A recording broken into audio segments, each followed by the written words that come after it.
Hello everybody, I'm Philip J. Watt and this is the Conscious Society YouTube channel. Today we have a new guest. His name is Daniel Huppert and he is the president of the Australian Sovereignty Party. Now you have that right, he is a president of a political party, and that's not something that you'd normally find on this YouTube channel, but let me tell you, I'm really excited to introduce Daniel to you because much of what we talk about on the Conscious Society, in the alternative media, and within the awakening and progressive communities and movements really is captured by Daniel, his policies and the party. So welcome to the program, Daniel. Thank you, Phil. I'm pleased to be here with you and your audience. Now, this is going to be a great conversation. I can feel, full disclosure to begin with, I have read most of your policies. I agree fundamentally with all of them. I don't have too many issues, maybe on a superficial level here and there, but realistically, you are dealing with all of the issues that we really need to start having a dialogue about within the mainstream community, within the masses. This is so important because a lot of people do really feel disconnected and disenfranchised by the political system, and feel that the representative government is not representing their needs and their wants. So there needs to be a mechanism to really revitalise the political and democratic system, because it has been disaligned with the voices and the realities that our societies and communities and individuals really need, not just here in Australia, but all around the world. So with that, with saying that, let's get straight into it. How about you tell us a little bit about yourself and a bit of a background to the Australian Sovereignty Party? Sure. Well, I'll tell you a little bit about myself. For the longest time, I've been a prolific researcher, an autodidact. My father was a teacher at the school that I went to, and he always, from a very young age, imbued in me a philosophy of just always trying to gain as much understanding and knowledge about the world and everything in it as possible. And I've really spent the last 20 years of my life in in-depth research into so many different subjects, whether it be sociology, economics, history, spirituality, things like quantum physics, immunology, nutrition, natural health. I couldn't tell you the amount of diverse range of information I've been able to study over the years, but what I've found is that the more that you can learn about a broad and diverse range of subjects, the more that you're able to see a bigger picture. All these little subjects that you learn and study, they form little pieces of the jigsaw puzzle. And when you understand and you've got the knowledge of all these different subjects, you start to be able to see a bigger picture. And so, look, I've been involved in politics for quite some time. In fact, as a 17, 18-year-old, I actually got involved with the Christian Democratic Party because I was very strongly in line with their philosophies of true freedom of speech, freedom of religion, freedom of association. But I ended up being a bit too much of a firebrand for them. And so about 8 years ago, I left the Christian Democratic Party and founded the Australian Sovereignty Party. And we've developed over this 7-8 year period. I actually hadn't, whilst I helped to set it up, I actually got out of the politics and involvement in the political party for the last 5 years. And the party had been somewhat stagnant, and the members were basically requesting that I get back into the helm, and I had a mission to come in and sort of relaunch the party, renew the vigour and the spirit that we were originally set up to be. I'd like to think that the Australian Sovereignty Party represents a spiritual and intellectual enlightenment. If you were to bring all of that together, all the vast wealth of wisdom and knowledge and experience that come from so many people all over the world in this new, it's the terminology that you would use, this new global awakening, that's all coming into the Australian Sovereignty Party, and that's been reflected in the kinds of policies that we're presenting. And so I'm very, very excited about the future that we have. Well, there's no doubt that we need to help to transform and evolve the system from within. We need to start looking at designing new ways of organising and economising societies from on the outside of the system, as well as start transforming it from within. And that's why I believe in that a political party can help achieve that, such as the Australian Sovereignty Party. And what you've done there is represent exactly what needs to occur and need the global awakening, as the term that you use, the phrase that you use, that needs to be channeled through the political spectrum, through that mechanism to really bring to light the systemic changes that we do need, not just on a collective level, but also individual in terms of value systems and the way that we philosophize about life. But I want you to sort of do a quick snapshot on what you think the global and national state of politics is. Now, I sort of referred to a lot of disenfranchisement and disillusionment, but I'd like to hear from you what you think where we currently are.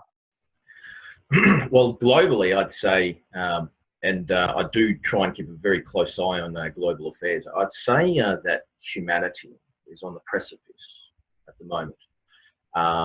We are on the verge of a major shift, and it could be for the positive, it could be for the negative. There are forces contending with each other in either direction, and I feel that we're at a crux in history, a point in history where things could go either way. So we are privileged to be alive at this time in history, and we're going to make history. So look, there's a lot of political upheaval around the world. There's a lot of big issues of contention. You hear it all the time on the news, on the media. A lot of what I see happening around the world is really the hand of, if you like, various globalist forces are trying to pit humanity against each other. It's the age-old divide and conquer technique. Okay, and I see so much of that happening on national levels around the world, whether it be in the US or Britain or France, trying to pit various demographics, different people groups against each other. And there is a seditious guiding hand behind all of this, because there is an agenda by these power brokers, these elite, to establish a global governance system.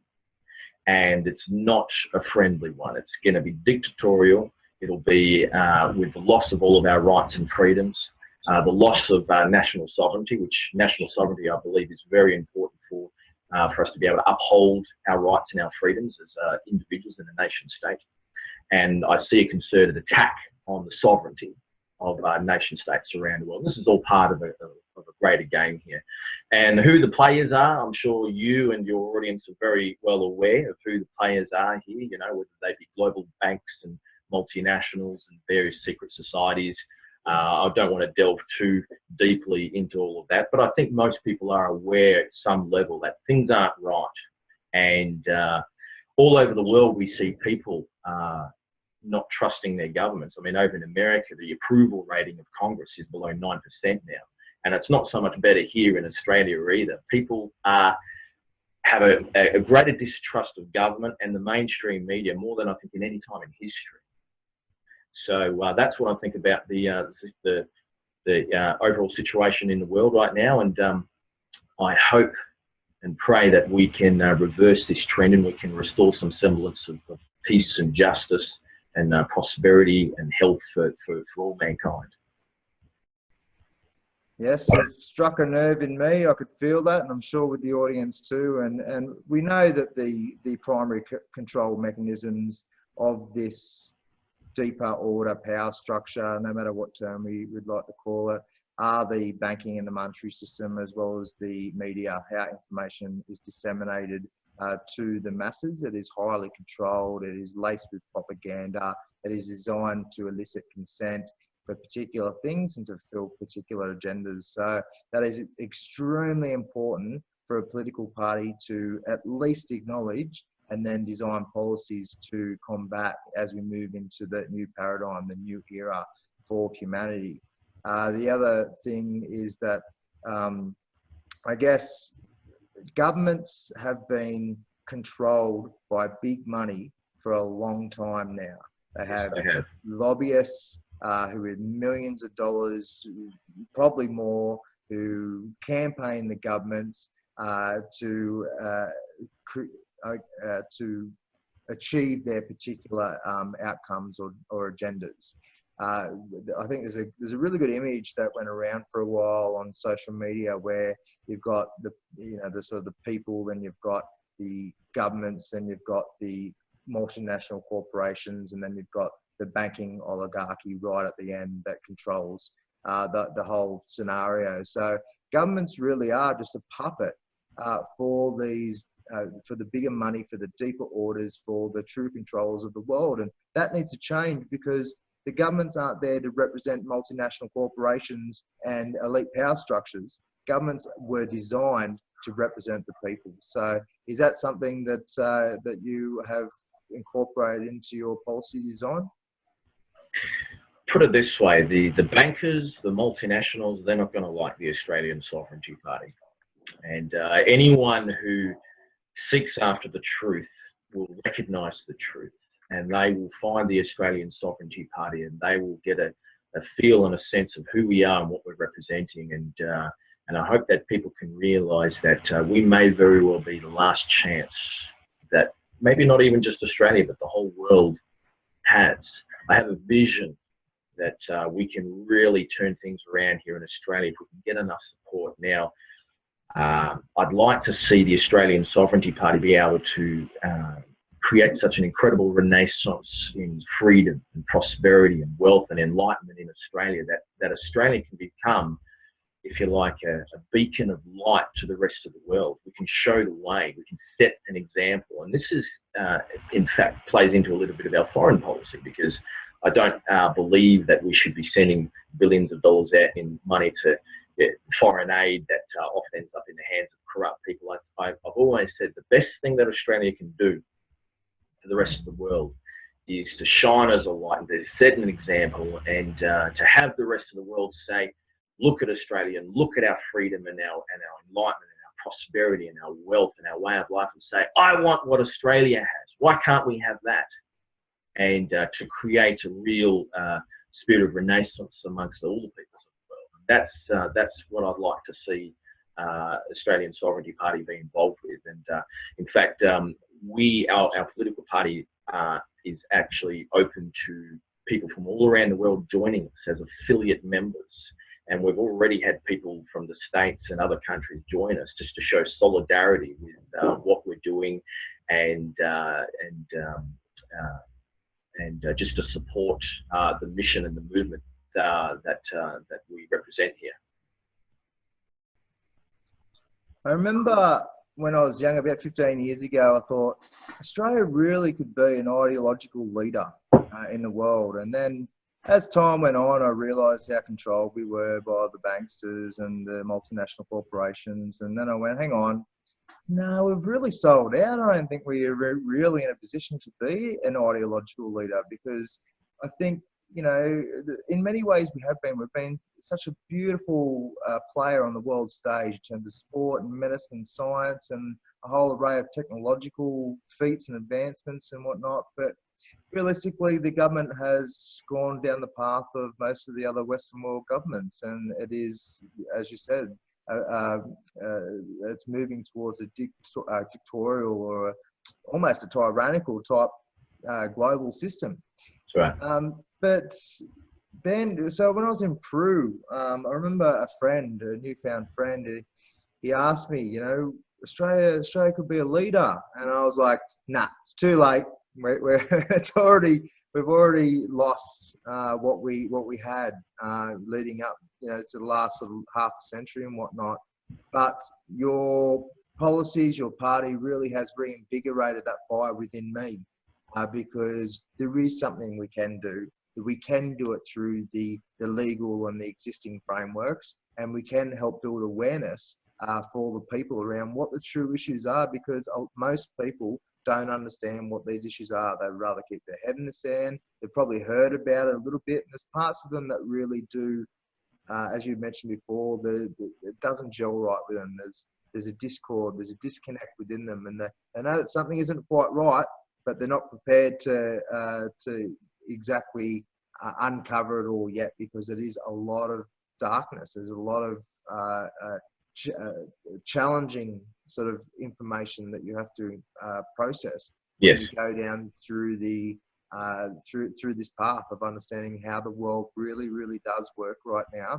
Yes. What serious situation we actually are in, and what we need to do to move into that new paradigm that I mentioned earlier. So do you think that the Australian population are ready for the Australian Sovereignty Party and the progressive policies that you're offering? Are they ready? They're certainly more ready now than they were 5 or 10 years ago. I see a divergence happening. People are either becoming more awake and more enlightened, or they're going further into their slumber. I see that real divergence there. People are either, really waking up, or they're just, really falling asleep. And so, I think that we can, in fact, reach out and appeal to Australians. Our policies are really written in such a way that it's quite incredible. We are appealing to people on the far left, people on the far right, young, old, people from all walks of life, poor people, rich people, businesses, workers, labour unions are all coming together in the Australian Sovereignty Party. And I don't think anyone else has been able to do that before, to be able to appeal to such a broad range of people, even though in essence our policies are quite a radical shift away from the current order of things. Now, some people have mentioned to me saying that, you commit treason by daring to become a part of the system to try and start a political party. And I question them. I said, look, try and understand the spirit of the thing of what we're trying to do here. Our hearts are in the right place. I have an incredible committee team. We are incorruptible. No one's going to be buying us out, I can assure you. We will not ever sell out. I will not ever sell out. And I often use the analogy. I think the Australian Sovereignty Party and myself is very much in a position of Morpheus from the Matrix, offering the red pill to society, right? And so much of what we're doing as an organisation is just simply educating people. We are so strong on our desire to really deprogram, I think would be the right word to use, deprogram the public. But I think more than any time in history, I think the Australian people are more receptive to these concepts, to these ideas, and I think the time is right for this gaining momentum to this shift, this paradigm shift that we need to see happen.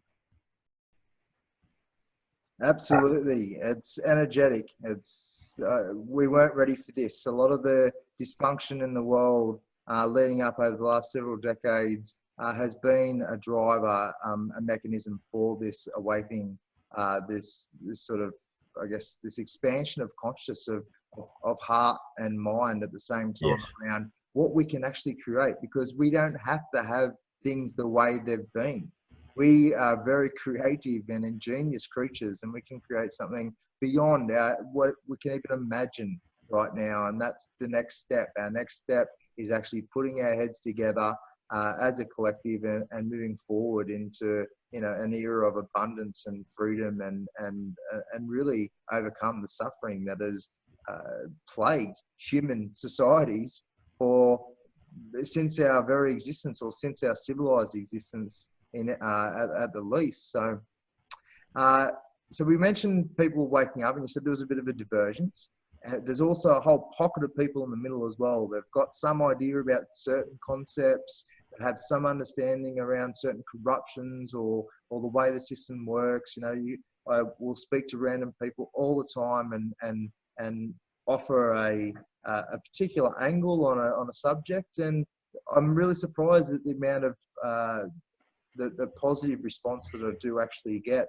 And then we'll continue talking, and I'll notice that, okay, well, there's a little bit of the lack of understanding around another particular concept, which is just important, just isn't there. So there is a whole spectrum of information and concepts and progressive thoughts and ideas and whatnot that we need to really start all getting some sort of general knowledge and understanding of as a widespread community. So what are those? As a quick snapshot or summary, what do you think are the most important issues that we all need to start discussing, both, you know, just at home and with our friends and family, as well as on the public stage and in the public arena? That might come down to a question of looking at the way we view the economy, taxation, because really so much of this issue comes down to an issue of slavery.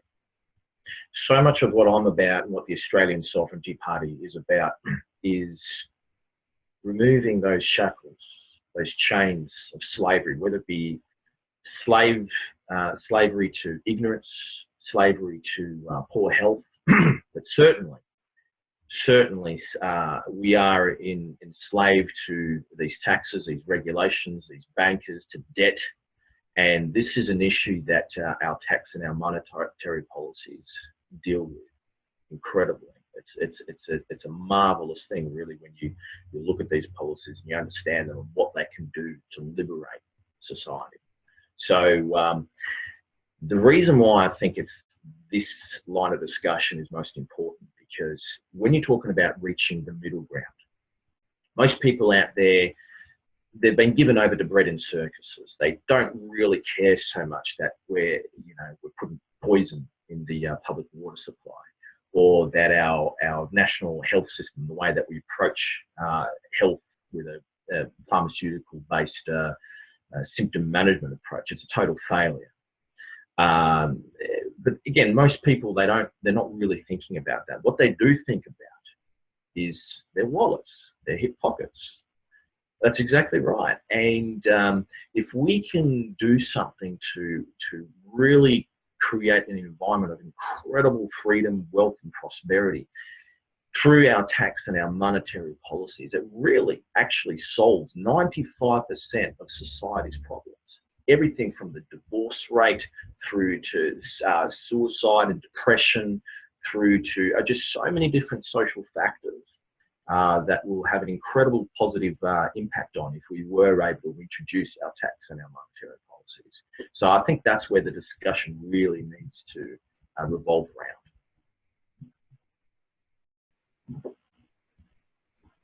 I've lost you. There you are. Okay. So we'll get into that in a moment, because the way that we do economize our society is fundamentally important for moving forward, and the shifts we need to take. And that's something that, you know, as you mentioned, is highly relevant.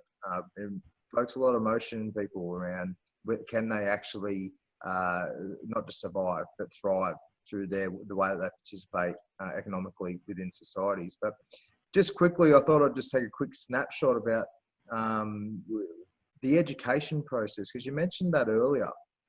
And over the years, I've come to really solidify how much the education system is an indoctrination system. That's right. And the reason why I personally can really understand it is that 90%, let's take away reading and writing and some basic math, 90% of the information that I find valuable and important for my own health and vitality, including psychological, emotional, behavioral, social, philosophical, sexual, a whole gamut of skills and knowledge that I need to be a balanced, healthy and productive, functional person, did not come through the education system. And then that's not even including all this stuff about the power structures, about how even how the taxation system really works, how money is created in our society, the whole systemic dysfunctions and I guess, just the cancer that and the toxicity that is incorporated into the way that we do systemically organise our society. None of that is in the education system as well. So over the years, it's like, all right, now I understand that people are taught to participate in the system without questioning the system. And so we want good little robots contributing to the economy by getting a job as well as spending money. And that's about as far as the education system goes. Now, there are some really progressive teachers. They're fighting against a really challenging curriculum and schedule and way of the way that they have to deliver their education.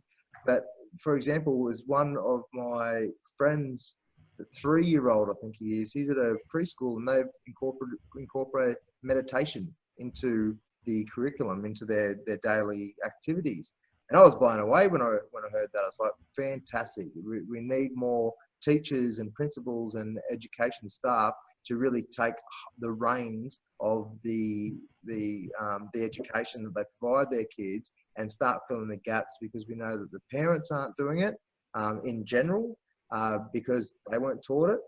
So there needs to be a public mechanism to help our younger generation expand their mind and hearts in a way that they have access to this sort of information that we're discussing today. So is that one of your sorry, I know that was a long-winded spiel, but it's something I'm very, very, very passionate about. So is that, do you have a policy around expanding our education for our kids?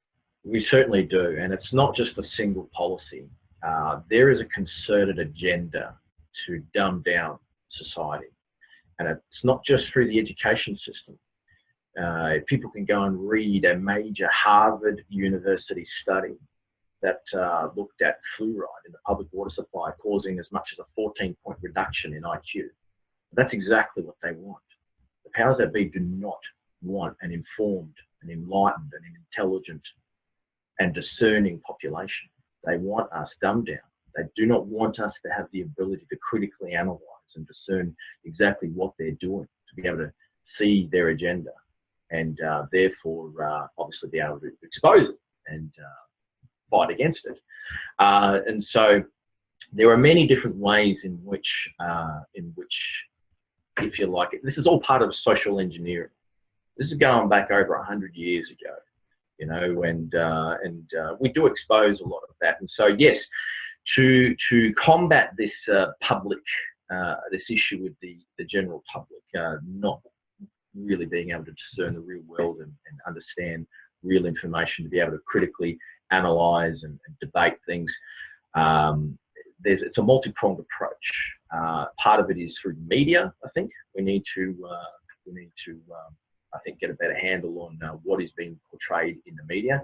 The education system, of course. If you go to our website, the Australian sovereigntyparty.org, and you read our education policy, I think all of you will really gel with exactly what we're trying to do there, because we're trying to get away from this, if you like, a system of that indoctrinates people, that encourages, that pushes conformism. We need to be not necessarily taught what to think, but taught how to learn for ourselves. I think that is so important. Just about every conversation I have with people usually ends up with me telling them, look, don't believe me. Go and research these things for yourself. Satisfy yourself on these matters.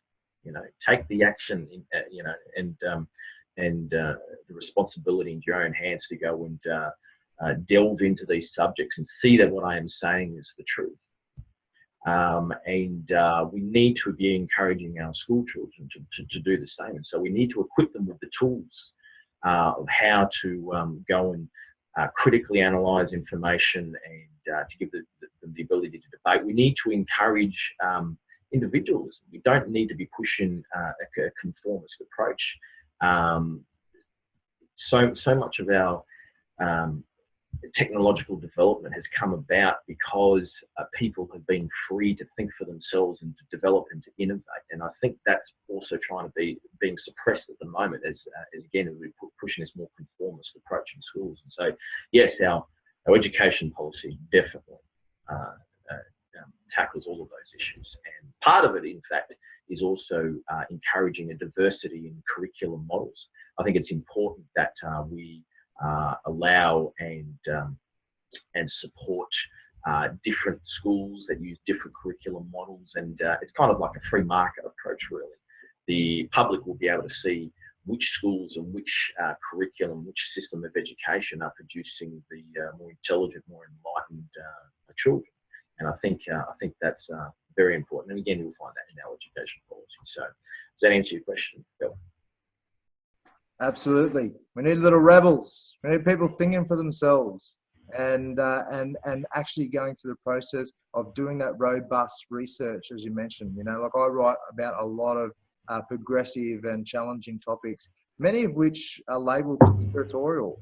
And those labels have somewhat scared people away from actually discerning fact from fiction, because they don't want to be on the outside. They want to be accepted within the norm, within the crowd that will support them instead of condemn them or reject them. Phil, these labels that people use, I've been called a far leftist, I've been called a far right-wing radical, I've been called all sorts of different things, depending on you know, who's looking at the kinds of things I'm saying. And I have at times been called a conspiracy theorist. And do you know what I like to say to them? I said, do you know who coined the term conspiracy theorist? It was actually Edgar Hoover when he was in charge of the FBI. And there were concerns amongst the American population about organised crime. And Hoover said, there's no such thing as organised crime. That is a conspiracy theory. So Hoover invented this term conspiracy theory. Now, of course, we do know that there was, in fact, such a thing as organised crime. They're both in the private and public sector. That's exactly. But they use these labels according to the original coining of the term conspiracy theorist, someone who actually did believe there was organised crime when they were saying that it wasn't. Well, history proves otherwise, doesn't it? So I think it's important that people have an open mind and look into all things. Do not trust, do not believe everything you hear, particularly from the mainstream media. It's important that you discern and you study and you research these things for yourself. Satisfy yourself on the issue. Absolutely. And there are problems in the alternative media and independent media as well. There's propaganda. Everything's really a propaganda narrative. There's always a bias. We all have a bias, and it's important to go through a lot of information and a lot of different viewpoints to really come to your own perspective that resonates best with you on each individual topic. And it does take a lot of time. The amount of reading and research that I've personally done over the last 25 years is just unbelievable. Like it's copious amounts, and I can help direct people to different websites that that are more helpful for gathering certain information around particular topics. But it really does need to be an individual effort to come and, as you said, to reach your own conclusion and not worry about what any other person might label you as, because we know that a lot of conspiracies have been well documented. The evidence is super clear. There's been ongoing whistleblowers, ongoing scientific research by prominent scientists and whoever it may be, who have exposed a lot of the truths that were once considered conspiratorial. So I don't look at the term conspiracy theorist as relevant these days. It's more truth seeking. The dynamics has changed. People now are, it's now sort of cool to be a truth seeker, to actually want to go out and not just help yourself and arm yourself with the right information and knowledge and skills to provide the most quality holistic service to not just yourself but your friends and family, but then also take action as well, because we've got a legacy that we leave behind. And what is our legacy? What is our individual and our community legacy going to be? Is it going to be one of essentially being brainwashed and told what to do and to have your freedoms taken away, or is it the opposite? And that's where we're moving, and I encourage everybody to get on board with that energy, that excitement of actually going, where can we take this? How are we going to evolve? And I know Australians have had it so good for so long, and so let's start capitalising on that and being grateful for it and moving it into this next phase. All right, now we've taken up a heap of time so far, but I really want to get onto this tax and monetary policy. I've read both of them. Wholeheartedly agree. I think it's important that the audience understands gets a brief snapshot of what it is, because as you mentioned, it's so fundamental to resolving a lot of the issues that we do have. So take the stage, Daniel. Sure, thank you. Well, I understand that you speak to quite a wide, diverse and international audience. So those of you who perhaps are not Australians, I'd like you to consider this information because it can still be relevant for the countries that you live in. It would just be a simple matter of adjusting the numbers and different things, but it can be applied in your own countries. In Australia, we currently have over 125 different taxes at the federal, state and local level. So that's your income tax, your GST, your payroll tax, your stamp duties, your council rates, your vehicle registration costs. I mean, it all adds up. I mean, most of the lower middle class people end up, at the end of the day, are paying upwards of 60–70% of their income in taxes one way or another. And of course, at the very high end of the town, at the very top of the pyramid, these people are virtually paying no tax at all. We know that in last financial year, Google in Australia made over $2 billion in revenue and I think paid about $70,000 tax on that. That works out to a 0.00035% tax rate. One of Australia's richest people who isn't with us anymore, Kerry Packer, financial year 2007-2008, he's a billionaire and he paid $28 in tax for that financial year, and that's a matter of public record. He actually addressed the Senate hearings, basically saying you're a pack of idiots if you pay tax, right? So here are hardworking people like you and I shouldering the greater burden of the tax to be able to fund all the necessary services of society, and the ultra wealthy and elite are getting away with paying nothing. So the Australian Sovereignty Party, our tax policy, we are able to abolish every single one of these existing taxes. No more tax returns, no more BAS statements, all the paperwork and compliance involved in the collection of the tax and the paying of the tax, all gone.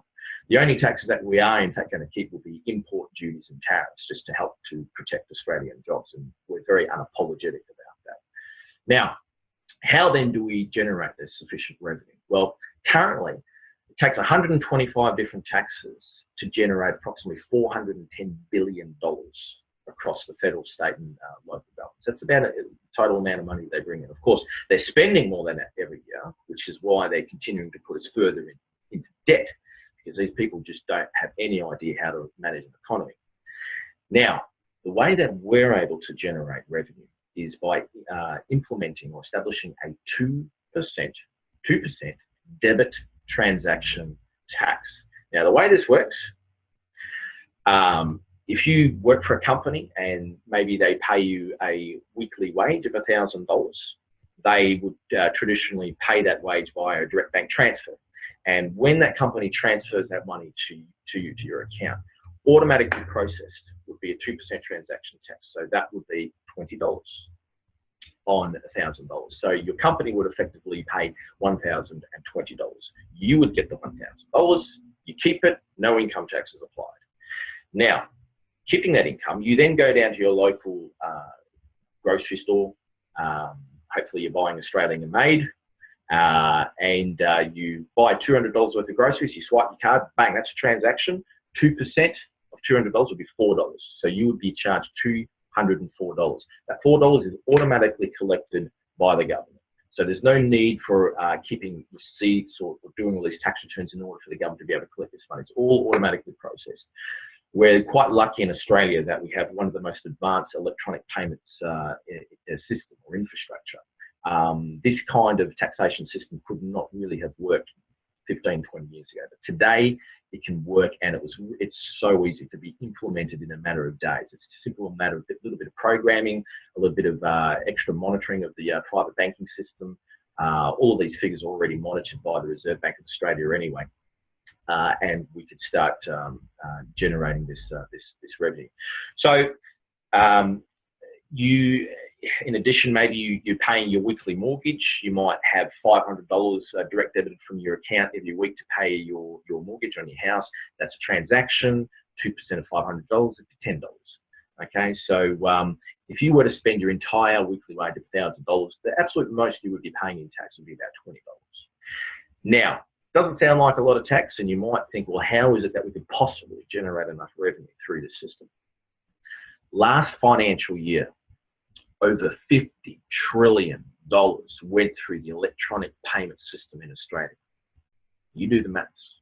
2%, if you come into every single one of those transactions with a 2% transaction tax, 2% of $50 trillion is actually $1 trillion. Although we do not expect to be able to generate $1 trillion. Roughly about a third, about 13 to $15 trillion worth of those transactions actually are related to speculative marginal tradings with the banks. So it's basically banks that might buy and sell international currencies thousands of times a day, taking advantage of tiny little fluctuations here and there. Of course, if you apply the 2% transaction tax, they're not going to be engaging in this kind of speculative trading anymore. And so we're going to lose a lot of that potential transaction as our transaction base to be able to generate this revenue. You're also going to get large companies through vertical and sideways integration might try and minimize their overall level of transactions, although the ability to be able to do that is limited. We do, however, expect, because of the economic stimulus of this tax, that you're going to see a lot more transactions taking place in the retail sector. So overall, through our modelling, this has all been actuaried out, we can actually generate in excess of $750 billion through this 2% transaction tax. $750 billion. Now that's already almost double what's currently collected through 125 different taxes. On top of that, there's an additional $20-odd billion we'll bring in through import duties and tariffs, and another $20-odd billion through non-taxation revenues. Now, what happens when you implement this kind of a taxation system? First of all, the average person is going to have a lot more free money. You're keeping your income. Chances are, in fact, the modelling that we've done is a lot of the goods and services that you're currently buying will actually come down in price.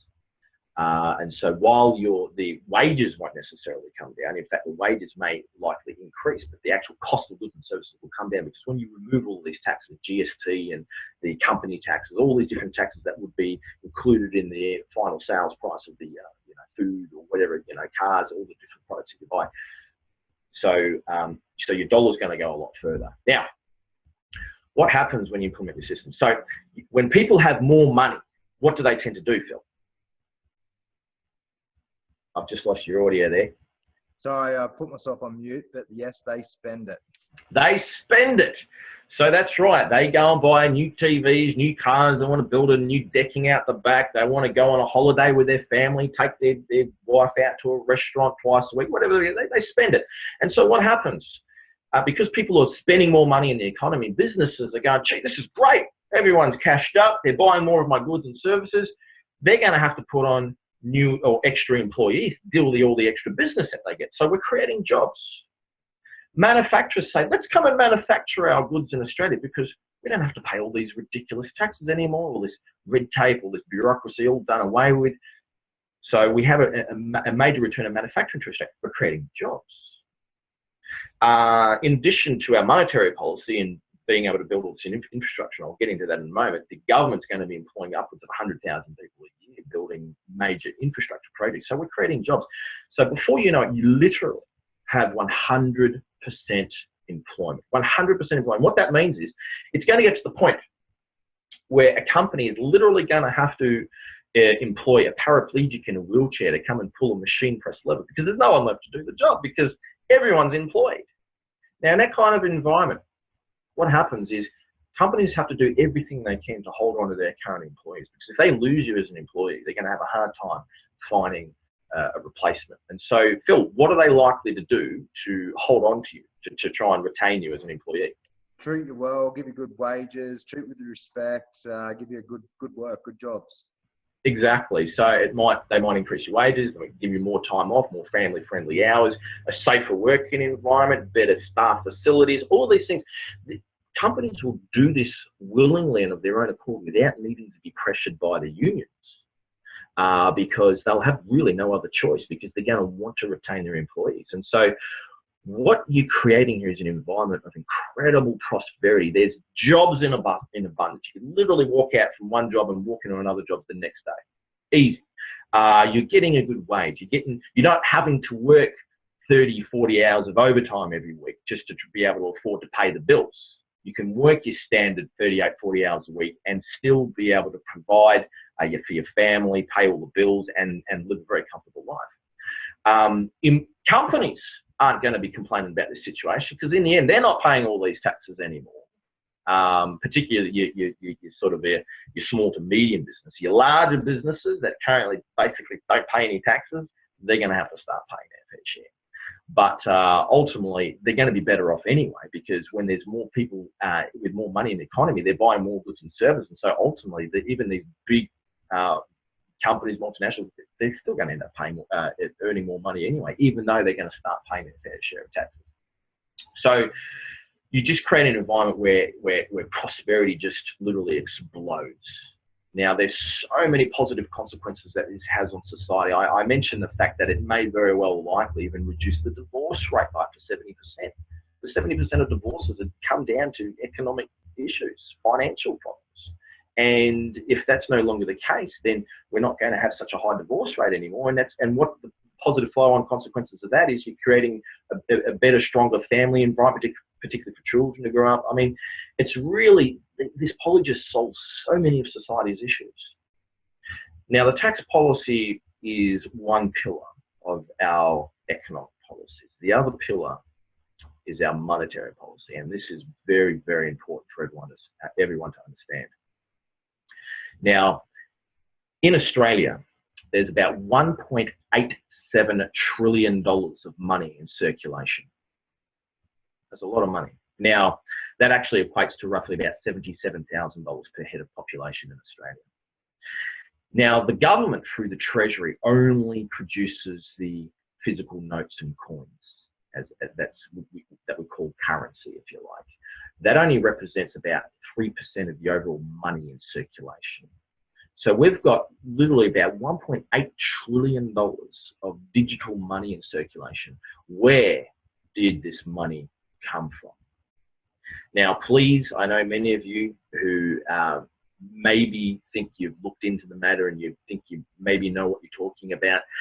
This did not come about through fractional reserve banking, okay? It's very important that you go to our website and read the policy and understand fractional reserve banking has no relevance in the modern monetary or banking system. It was phased out over 7 years ago. It had to do with a gold-backed currency. We don't have a gold-backed currency anymore. We've got fiat currency. The way that this new money comes into circulation is through private banks lending money to people. Now, the way it works, Phil, maybe you want to go to your local bank, you want to borrow $500,000 because you want to buy a house, and the bank does their vetting of you, and they say, yep, we can lend you, we can give you credit. And so they make you sign a loan or mortgage contract. And that loan contract basically says, Philip J. Watt promises to pay back $500,000 to the bank, plus interest and fees, whatever, over a period of 20, 25 years. That's basically what a loan contract is. And so this is where we get the term promissory note, because you're promising to pay back all this money. And so the banks take this piece of paper, this mortgage contract that you signed, that you gave to them effectively, and they write it up as an asset on their ledgers worth $500,000. Now, based on that asset, They then create $500,000 of digital money out of thin air, backed up by this $500,000 asset, which is the loan contract, the promissory note that you gave them. And they create this money out of thin air, $500,000, and they lend it to you at interest. Now, what's important to understand is, as you start to pay back that loan, every month you pay back X amount, and part of that loan is the principal portion, part of it's the interest portion. Now, as the banks receive the principal portion of that loan back, they destroy that money. They create it out of thin air, they then send it back into thin air, they destroy it. The interest portion of it, they keep as their profit. So here's the scam. They're making up money out of thin air, lending it to you at interest, and they're able to generate all this income, this revenue from the interest that they earn off this fake money that they make up out of thin air. So $1.8 trillion of digital money in circulation in Australia represents the total amount of principal currently out on loan from the banks. Now, this is where the Australian Sovereignty Party monetary policy comes into play here. Because I don't know about you, Phil, but I don't think this is very fair. I don't think it's fair that banks can create money out of thin air and lend it to you at interest. I think that banks should only be able to lend out what has been legitimately deposited in the bank. And if they don't have enough liquidity to meet the demand for loans, then the Reserve Bank of Australia can make credit available to them. So if the Australian Sovereignty Party were able to form a majority government, we would immediately implement these measures. We would immediately put a stop to the private banking sector from creating this money out of thin air. Now, what happens? Eventually, this $1.8 trillion of digital money in circulation is going to be paid back to the banks. And as it gets paid back to the banks, they wipe out that money. Now, as they wipe out that money, that means the total amount of Australian money in circulation starts contracting. And that can lead to deflation. It's something that we don't necessarily want. We want to keep the inflation rate at zero. Now, the way that we do this, as the banks, they're going to receive roughly about $80 billion a year worth of principal as all these loans are being paid back. Now, the Reserve Bank of Australia, which is not a private bank, as some people think it is, it does actually belong to the Australian people, although it's an independent institution of the government, but it is actually owned by the government, by the people in Australia. This is not America. The Reserve Bank of Australia is not like the private Federal Reserve of America, which is a completely, totally private bank. So people need to understand that. They can't apply what goes on in America to the Australian situation. It's very important. Now, the Reserve Bank of Australia monitors these figures very closely, and as $80 billion worth of money per year is wiped out by the private banks as people pay back their loans, the Reserve Bank of Australia recreates that $80 billion of money, gives it over to the government consolidated revenue fund. The government then spends that money into circulation by building infrastructure. So that money gets back into circulation, but it's no longer tied to debt. It's money that does not have to be paid back with interest. Now, on top of the $80 billion, the Reserve Bank of Australia can, in fact, create an additional up to around $40 billion a year to account for population growth, because as you obviously get a large population, you're going to need more money so that the amount of money per head of population stays the same. Does that make sense?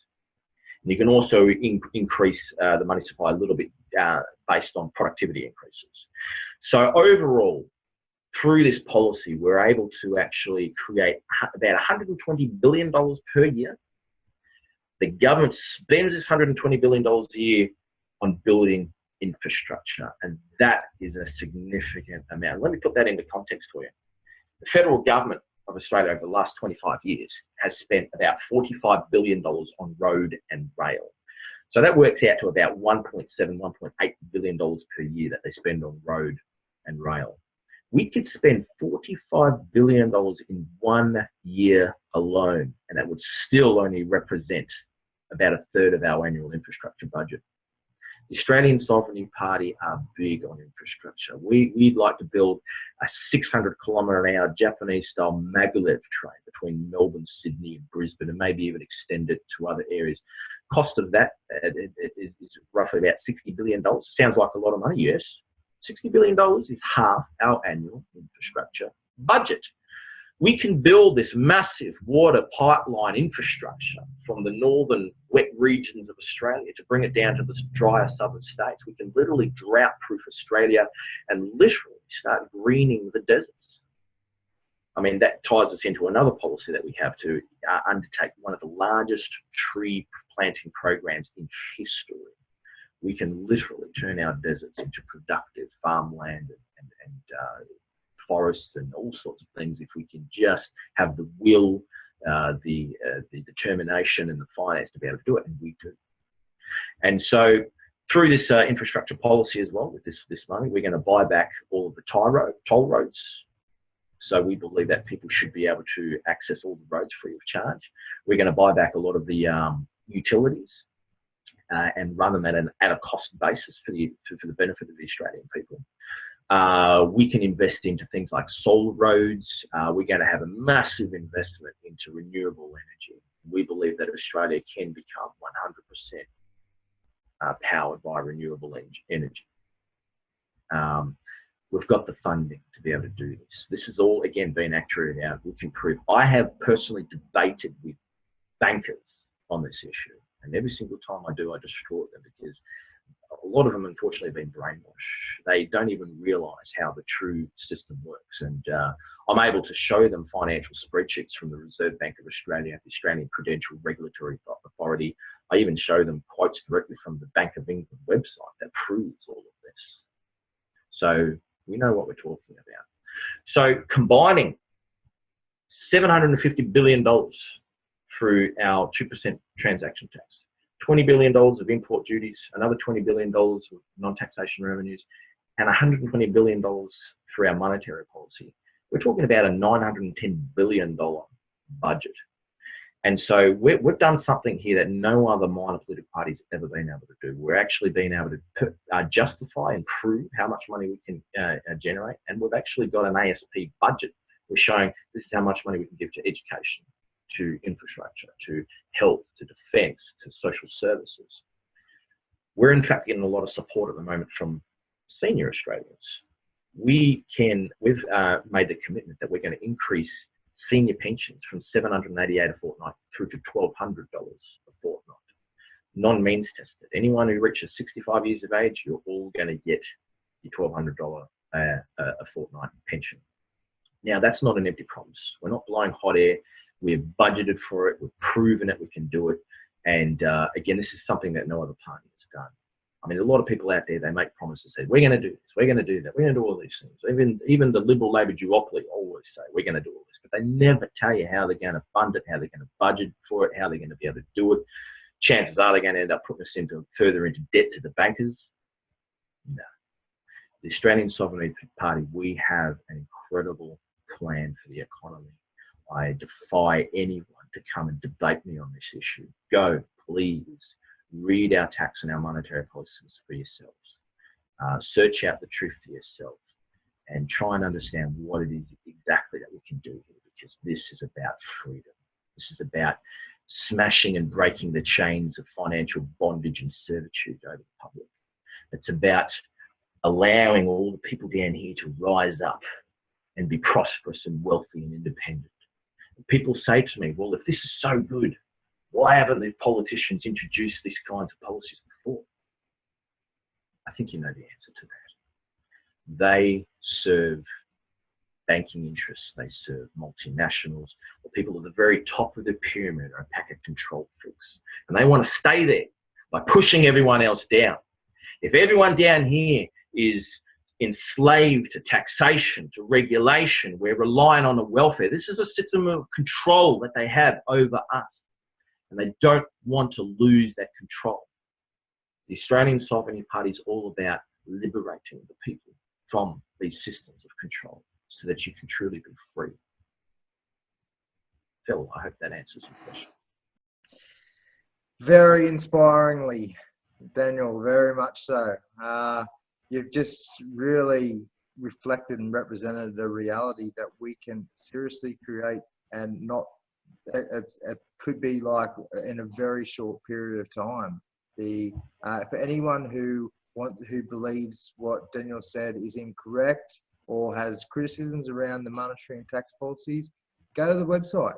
Go and learn, educate yourself on what his position is and what the party's position is, and actually do something and test yourself. Test whether or not your beliefs, your perceptions that you've been basically forced to believe or pressured to believe over the years, and test whether or not you're actually accurate or not. Because we need everybody on board. And if there is a glimmer of hope, a spark within you that can see that you might be wrong and there could be a new way forward, then get on board, because this is a potential reality that is not a whimsical, utopian, unachievable vision. This could be our reality in a very short period of time. Now, you mentioned.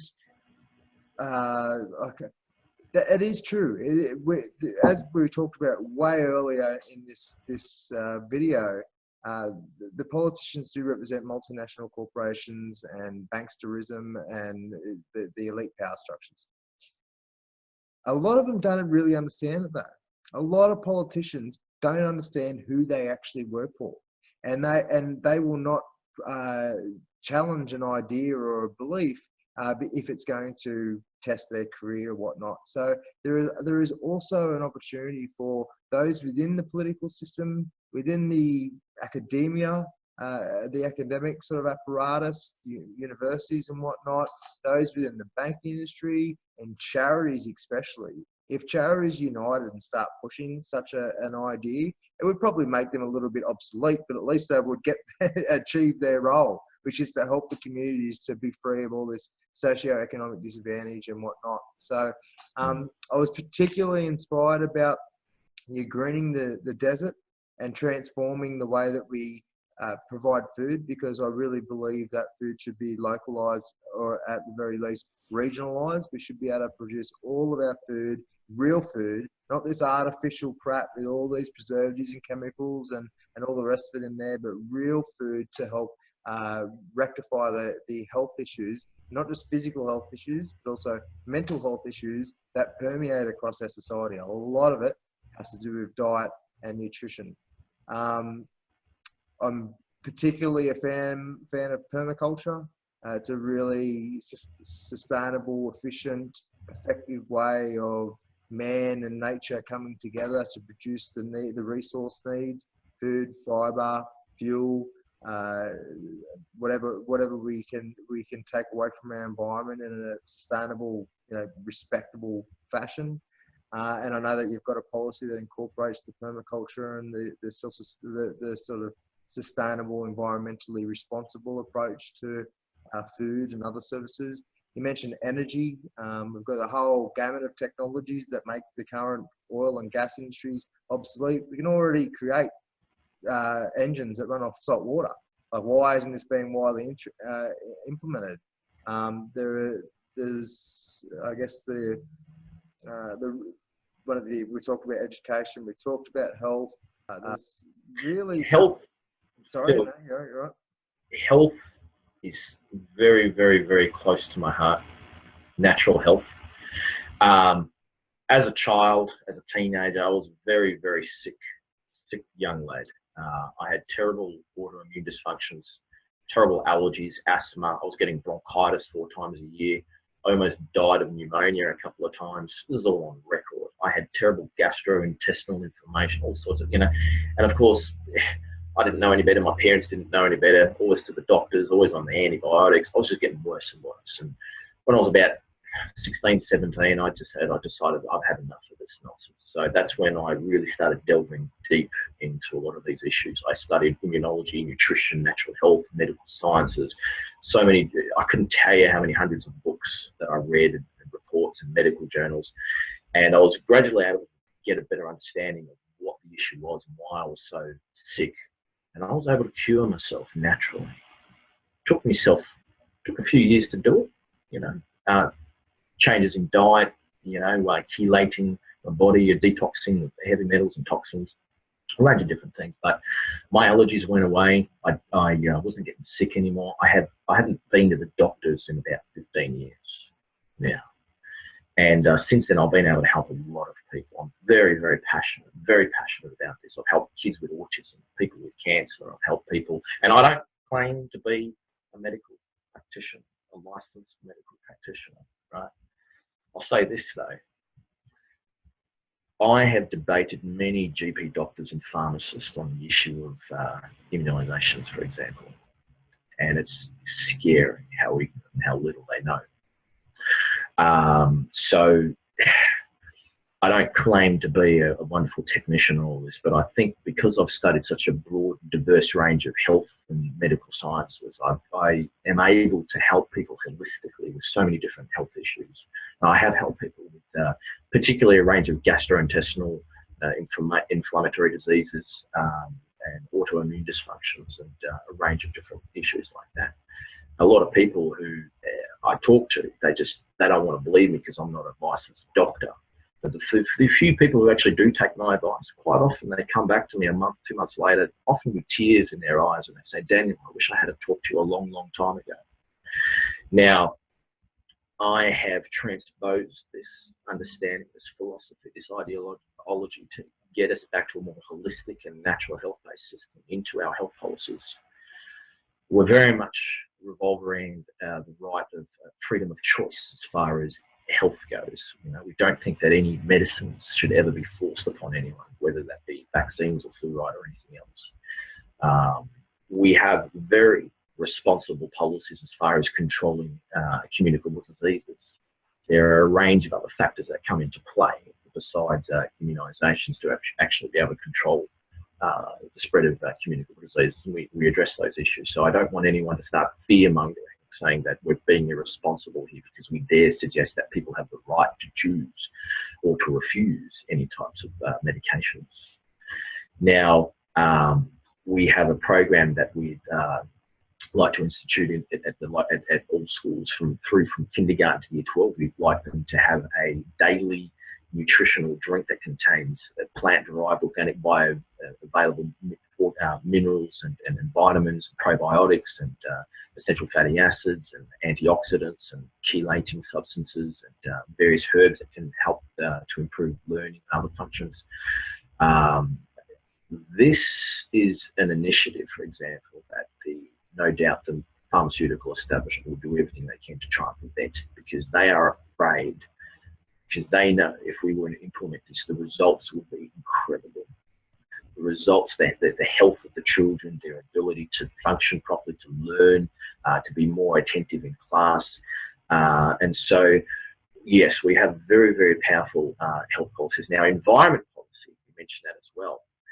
If any of your listeners are traditional supporters of the Greens, I would challenge you to go and look at our policies. We are true environmentalists. True environment, we don't carry on about one of the 4 essential elements of life, which is carbon dioxide. Plants breathe carbon dioxide, without which plants cannot grow. And we are not convinced that CO2 is causing any major issues with the climate. However, having said that, if that is a concern for you, you should recognise that of all the political parties, we in fact will have the result of having the greatest reduction in CO2 gases anyway. Not that I define that as a pollutant. We define pollution as particulates and toxic substances being spewed into our waterways and into our airs, toxic pesticides and herbicides. Genetically modified foods is a form of environmental pollution.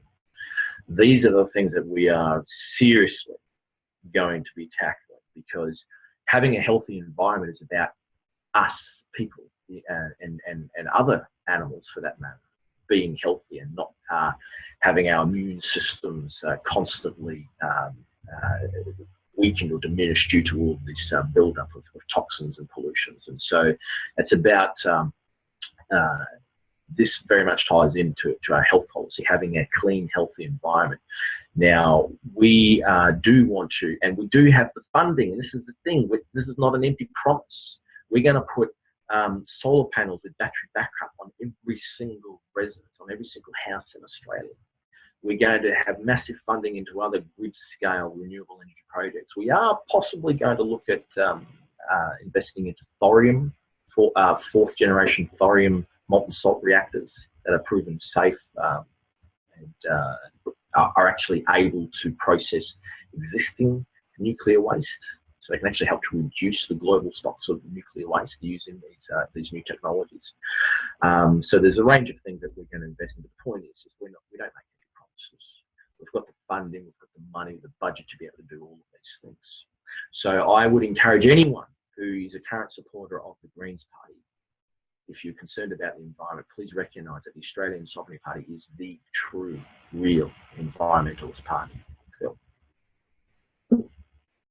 Yeah, well said, beautifully said. I think you've really captured a lot of the concerns of the progressive communities, you know, whether or not it's environment, health, or an array of other areas, including education and politics. But the reality is we live in a world where most journalists don't report the real news. Most politicians really don't understand who they work for and how the monetary system works. Most doctors don't understand what real medicine actually is. Most teachers don't understand what real education is. We live in a world where it's sort of a backwards, topsy-turvy world where we've been forced these false narratives that have become publicly accepted consensus, and anybody who debates those norms, those narratives, are considered conspiratorial. But there are, as we talked about earlier, a lot of people who are starting to understand this and are breaking free, and we need a mechanism to bring these truths into our systemic realities as we move forward. And as you said, you've got all the substance there, the policy design, the mechanisms. You're clearly well educated in your policy, monetary and tax policies. I think that we need to debate this further, you know, on a more national scale, because it really needs to be enter into the public mindset. Now, I just wanted to quickly move on to a couple of other things. I know this video has been going for a while, but it's such great stuff so I don't want it to end just yet.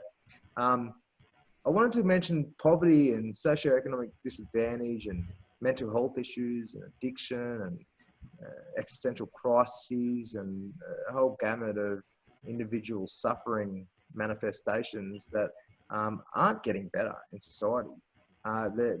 They have either plateaued over the last sort of they were getting better for, you know, over the last century, but it's sort of plateaued or become worse over the last couple of decades. And I can really see this monetary policy, these tax policies, as you said, you've got 100% full employment, people have purpose, they're eating healthy, they're eating good stuff, there's more community inclusion, career mobility.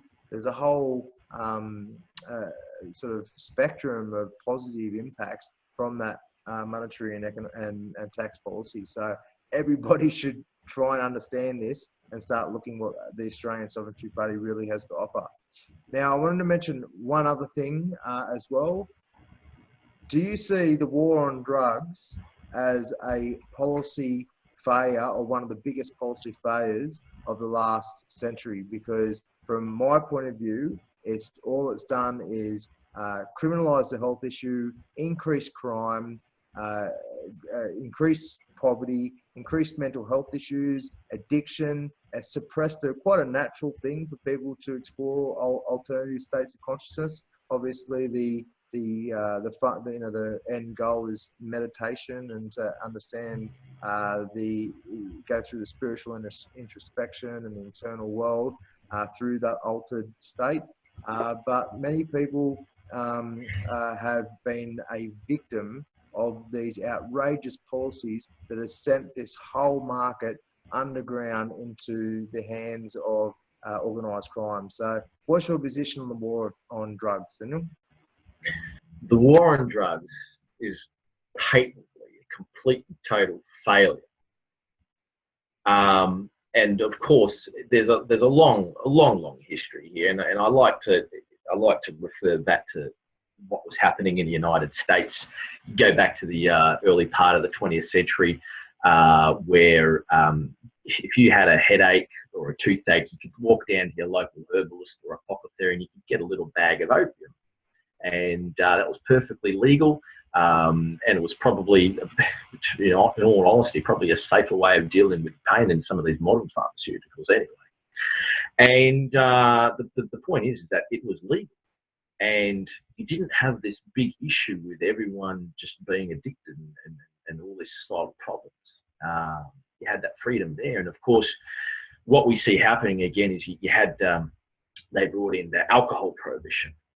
And what happened under alcohol prohibition, the statistics show that you ended up having more people becoming drunkards. You had obviously organised crime getting involved, making all the money, and so all the criminality associated with that. Banning alcohol did not stop people from drinking alcohol. In fact, more people started drinking it and getting drunk under prohibition. So that was a total failure. So once they finally decided to get rid of that ridiculous policy, of course, when you understand that a lot of people within government themselves were working with some of these crime gangs, getting, you know, taking advantage of a lot of this revenue generated because of the prohibition. Once they made alcohol legal again, they thought, oh, gee, we're losing all this revenue stream. What are we going to do? I know, let's criminalise all these drugs. And of course, history. And we know it comes out all the time that quite often the biggest people involved in shipping the drugs into the United States is the CIA and other people. I mean, this is not a conspiracy. This has all come out in Congress. This is a fact. All right, go and search this out for yourself. Now, so we obviously understand one of the main reasons for prohibition of criminalisation of drugs. It's not necessarily about trying to protect people from themselves. If the government was so concerned about protecting people from things that are unhealthy, then why don't they ban junk food? Why don't they ban genetically modified foods? Why don't they ban half of these pharmaceuticals that are often far more toxic to you than a lot of these so-called illicit drugs, such as marijuana and other things. So the position of the Australian Sovereignty Party is we are going to end this war on drugs. We are a libertarian party.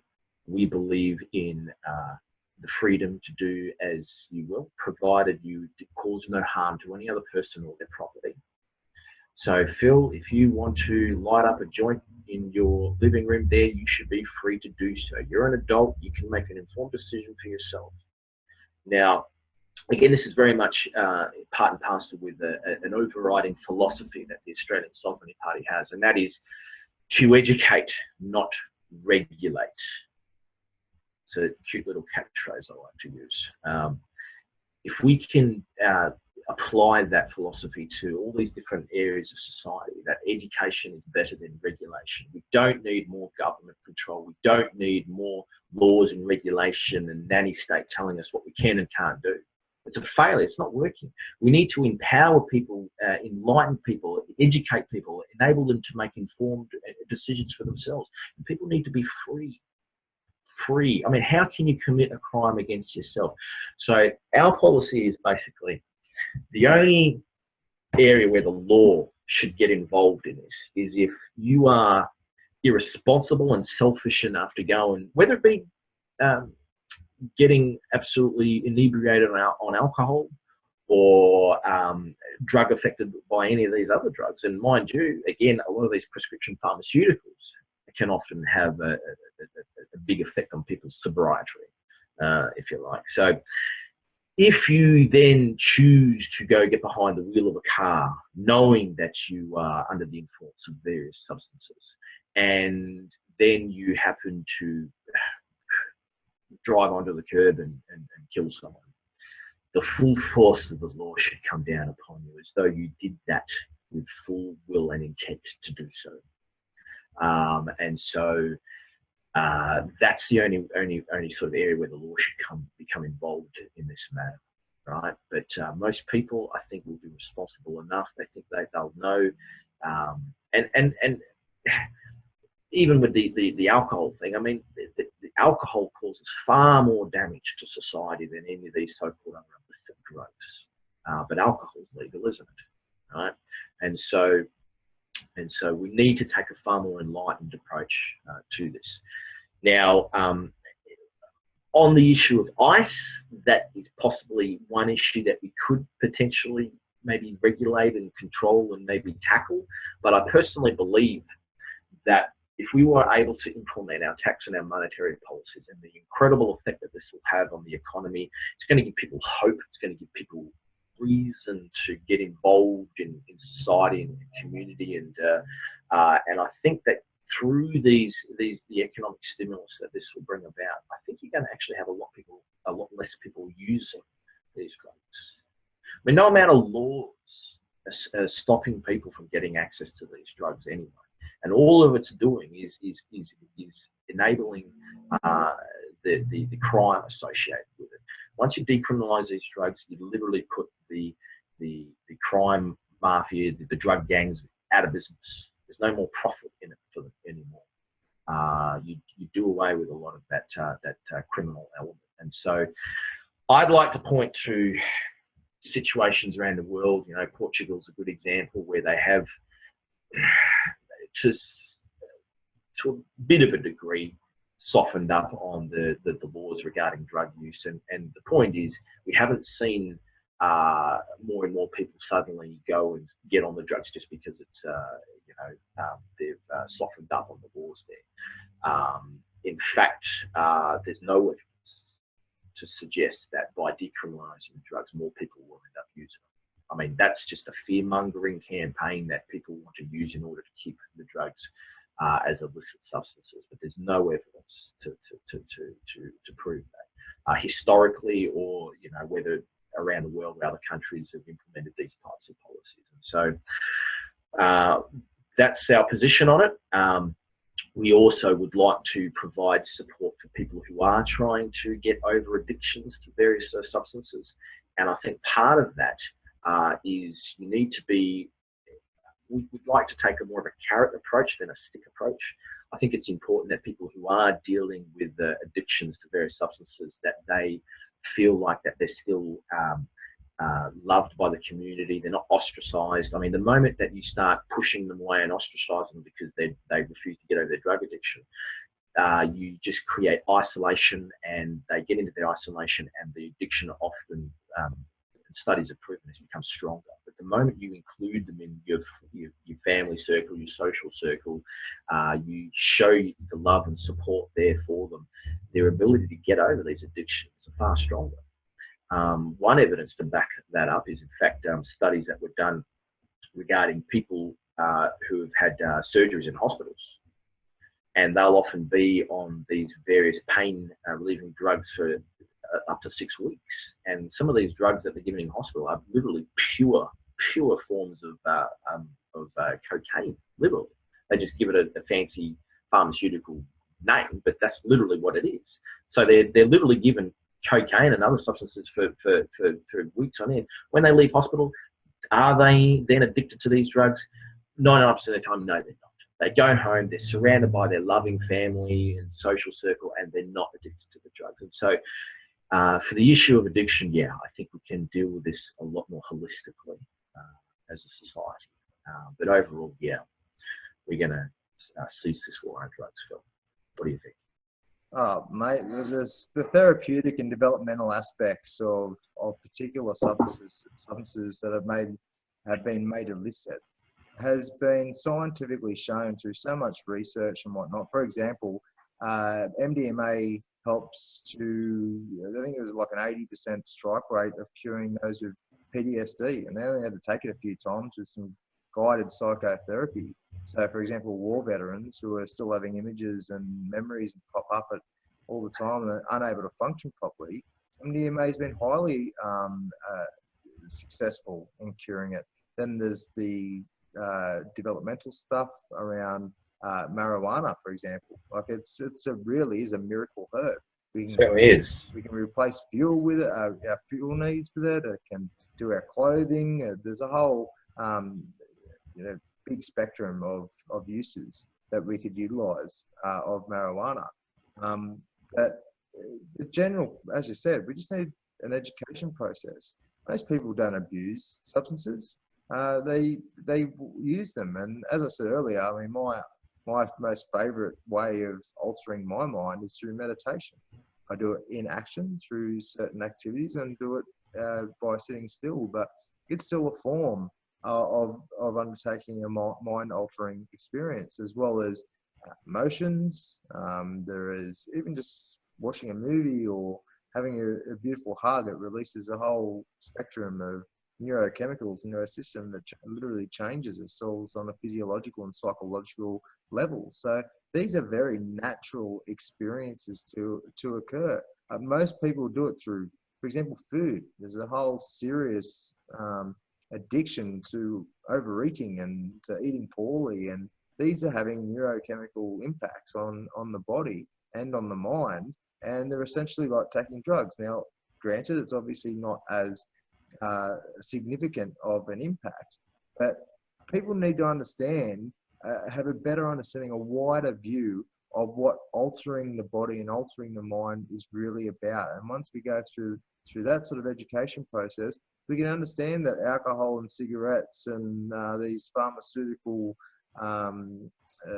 sort of so-called medicines, I don't even call most of them medicines, but they're really the worst ones, and they're freely available for everybody to dumb themselves down in society. So there is certainly a huge need on so many levels that you just spoke about, that I just spoke about, to end this failed war on drugs and move forward.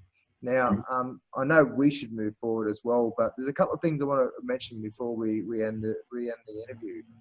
First off, when you're talking about the monetary policy and about the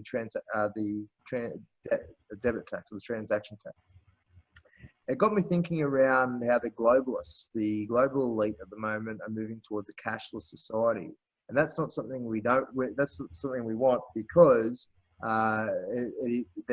the control they've got is just unbelievable. So, are you, as the Australian Sovereignty Party, looking to move to a cashless society, or do you? Definitely not. So you incorporate those concerns into the transaction tax policy that you've got? That's right. Look, as it is, the overwhelming majority of transactions go through the electronic system anyway.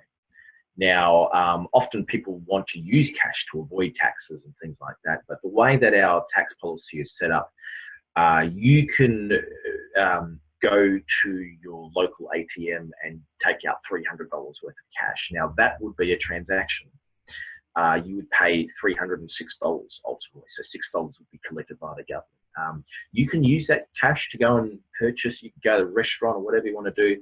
Now, if let's say you go to the restaurant with your partner and the bills are $80, you pay the $80 with cash.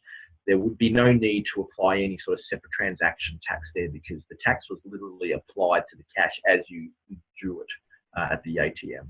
And that basically does cover most of the cash economy, really. People generally prefer to use the electronic payment system. Now, the other thing is, I mean, look, some people want to use cash because it's a privacy thing. They might want to purchase things that they don't want to have any sort of electronic record about. And the reason why they do that is because they don't trust the government. They think the government is monitoring them, what they do, and that people are very concerned about their privacy. Now, if the Australian Sovereignty Party was ever to be able to form a majority government, I think you'll find that the public will no longer be so concerned about some tyrannical nanny state big brother government tracking their every movement, because I am certainly very big on privacy, getting away from this nanny state control and regulation of everything that we do. And so you might find that people's concerns regarding paying things with cash will probably go away. But I don't think we should ever get rid of cash. I think it's important that it's still always there to enable people to, whether it be for a matter of convenience or for privacy or anything else. So I am definitely against any notion of abolishing tax and going to a cashless society. All right. Now, there's one other thing I want to mention. I don't want to use the word Indigenous or Aboriginal, because that is the etymology of those words doesn't represent the truth around the original cultures. That's right. And so, but the original cultures in this in Australia They have got some beautiful philosophy, some beautiful practice. You know, obviously no culture's perfect, but there is some amazingly progressive uh, philosophies and practice that we can incorporate as we move forward based on how the original cultures used to do it. And there also is a need to combine, to unite modern day and original culture as we move forward. So is this something you've incorporated into the ASP policy arsenal?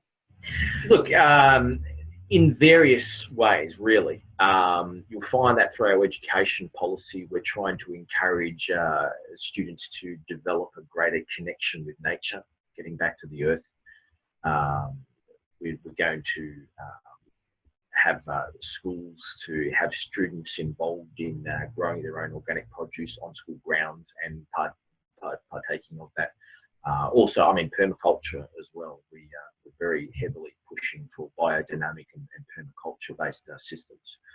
And so I see traditional originals. I don't ever like using the word original, meaning not original, right? Indigenous, whatever you want to call them.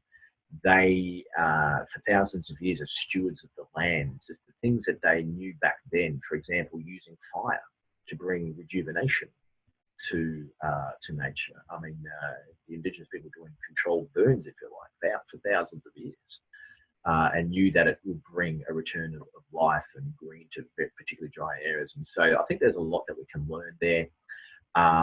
I'm saddened to see the effects of the lesser parts of Western culture having been adopted and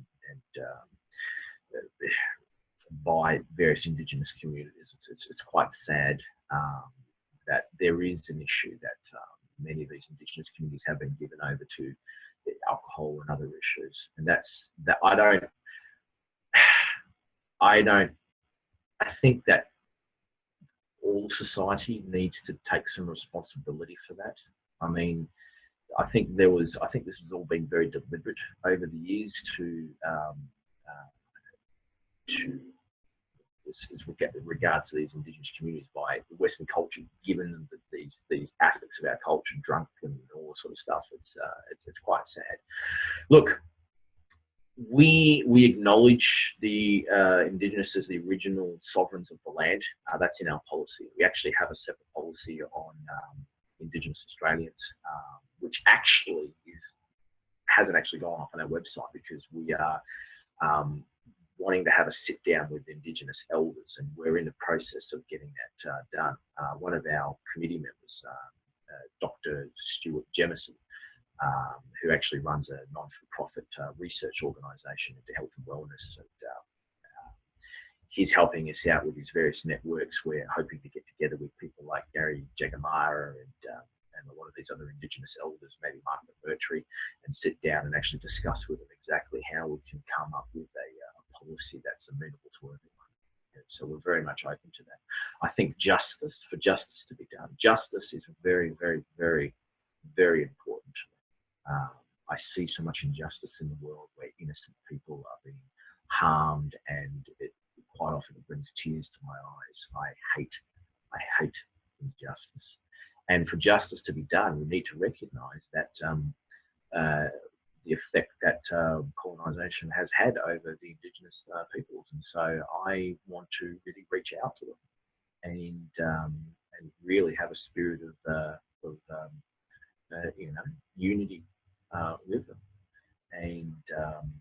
And I think there's a lot of things that we can do to recognise some of their issues, particularly issues like having sovereignty or control over various parts of the land. I mean, a lot of that ties in with our tax policy anyway, because we're going to abolish council rates, amongst other things, land taxes. We're going to get rid of UN Agenda 21 and how that's been implemented at local council levels. And so bringing all this together, it's going to allow Indigenous communities to have a lot more say over lands that they have autonomy over. So I think it's a complex issue, and we're very much open to sitting down with these, particularly with Indigenous elders, and really discussing this. In fact, 7 years ago, one of our former committee members actually approached an Indigenous elder and sought their official blessing for us to use the name Australian Sovereignty Party. So, we've had connections with the Indigenous elders in the past, and we're trying to reignite that at the moment. So there you go. If you read our natural resources policy, basically talking about we're going to nationalise the natural resource wealth of Australia and give every single Australian citizen a yearly dividend to the tune of about $7,000 to $8,000 a year on your birthday. I think that should be quite popular, Phil, because all Australian citizens are shareholders in the natural wealth of Australia, and we need to be getting our fair share of that wealth. And we've actually specified that people of Indigenous heritage get a double share, get a double portion in that in the natural resources wealth of this nation. There you go, Phil. What do you think about that? I've worked a lot with the original peoples in many therapeutic ways and developmental ways over the last sort of 5 or so years, and they're a beautiful people, and they've got a beautiful message and a real fundamental sort of energetic sort of, I guess,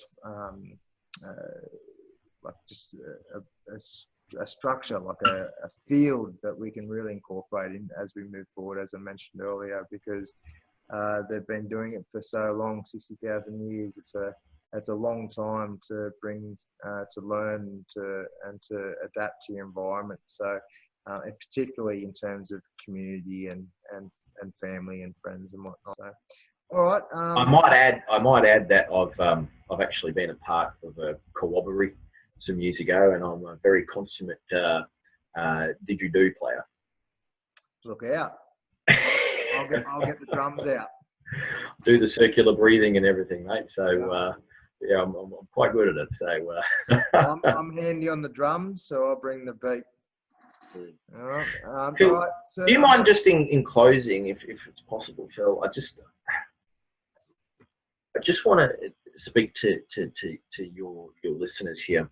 So much of what we're doing with the Australian Sovereignty Party is pioneering. We're really pioneering new territory here. And part of that, in fact, is our website.